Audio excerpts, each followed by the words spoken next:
যদি কেউ দেশ নিয়ে, রাষ্ট্র নিয়ে, কোরআন নিয়ে, সুন্নাহ নিয়ে, ইসলাম নিয়ে, আলেম ওলামা নিয়ে, দাড়ি নিয়ে, টুপি নিয়ে, পাঞ্জাবি নিয়ে, জুব্বা নিয়ে, পাগড়ি নিয়ে, হিজাব, নিকাব, অবগুণ্ঠন, পর্দা, ইসলামের শিয়ার, আইকনিক সিম্বল নিয়ে যদি কেউ কথা বলে, ষড়যন্ত্র করে, তাদের বিরুদ্ধেও আমরা রুখে দাঁড়াবো। ওই বাদশাহ কত কিনা উত্তম, চমৎকার, যে আলেমদের দরবারে যায়, আলেমদের পরামর্শ গ্রহণ করে তার নিজের স্বকীয়তা, নিজস্বতা, ইসলাম, তাহজিব, তামাদ্দুন এগুলোকে ঠিকঠাক করে। যে আমাদের বিগত ফ্যাসিস্ট আমলে আমি অন্তত প্রায় 8 থেকে 10টা মসজিদ থেকে আমাকে অভিশংসিত হয়েছি, অভিশংসন করা হয়েছে।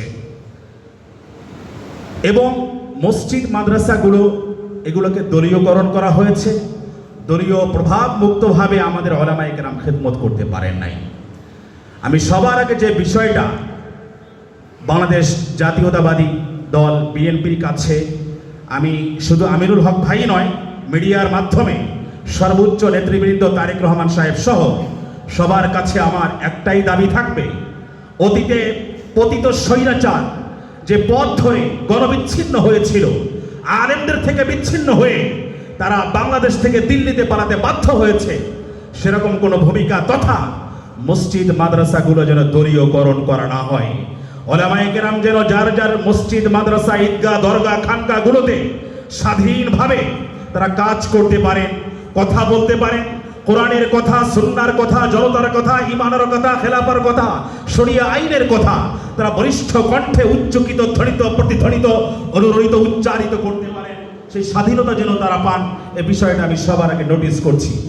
2 নম্বর কথা হচ্ছে, যেমন এই যে 11 নম্বর কেন্দ্রীয় মসজিদে আমি ছিলাম, শুধুমাত্র সাইদি সাহেবের জন্য দোয়া করেছিলাম, এজন্য মিরপুর 11 নম্বর কেন্দ্রীয় মসজিদ থেকে আমাকে অভিশংসন করা হয়েছে।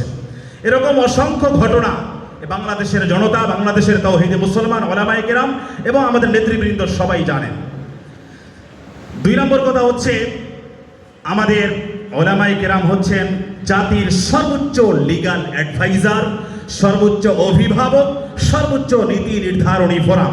সমাজের, রাষ্ট্রের এবং আঞ্চলিক জাতীয় পর্যায়ের প্রতিনিধি এবং নেতৃবৃন্দের যদি কখনো পদস্খলন হয়, পচন হয়, অথবা যদি তারা কখনো ভুল সিদ্ধান্ত গ্রহণ করেন যেটা সমাজের জন্যে, রাষ্ট্রের জন্যে, স্বাধীনতার জন্যে, সার্বভৌমত্বের জন্যে, উলামায়ে কেরামের অস্তিত্বের জন্যে, মুসলিম তাওহীদি জনতার স্বকীয়তা, নিজস্বতা রক্ষার ক্ষেত্রে যদি এটা বাধা প্রতিবন্ধকতা আমরা মনে করি, তাহলে সবার আগে কিন্তু আমরাই প্রতিবাদে ঝলসে উঠব।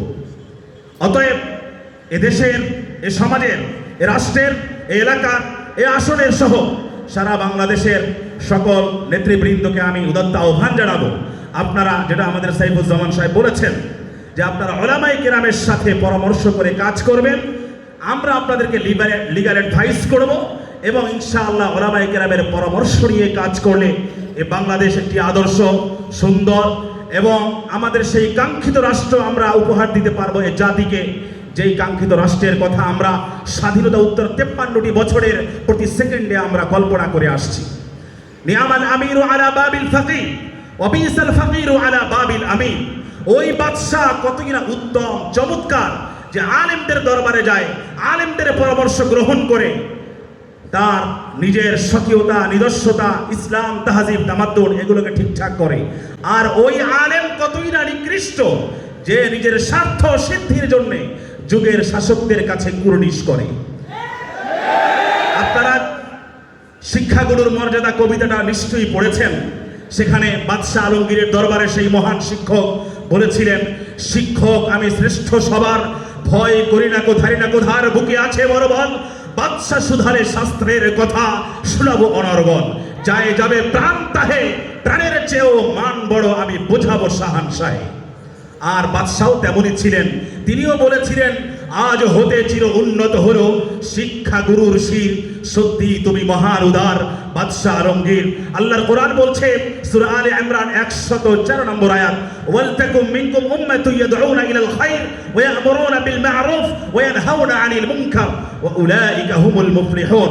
কাজেই এই আয়াতের রিফ্লেকশন, প্রতিফলন এটা আমরা উলামায়ে কেরাম করে যাব। অতীতেও আমরা যেমন স্বৈরাচারের বিরুদ্ধে আমরা অকপটে বুক ফুঁড়িয়ে আমরা উচ্চ কণ্ঠে কথা বলেছি, ঠিক অনুরূপভাবে অদূর ভবিষ্যতে অতএব সর্বশেষ কথা, আমাদের আমিনুল হক সাহেবের কথা, আমি মোটামুটি আমার ছোটবেলা থেকে ওনাকে চিনি।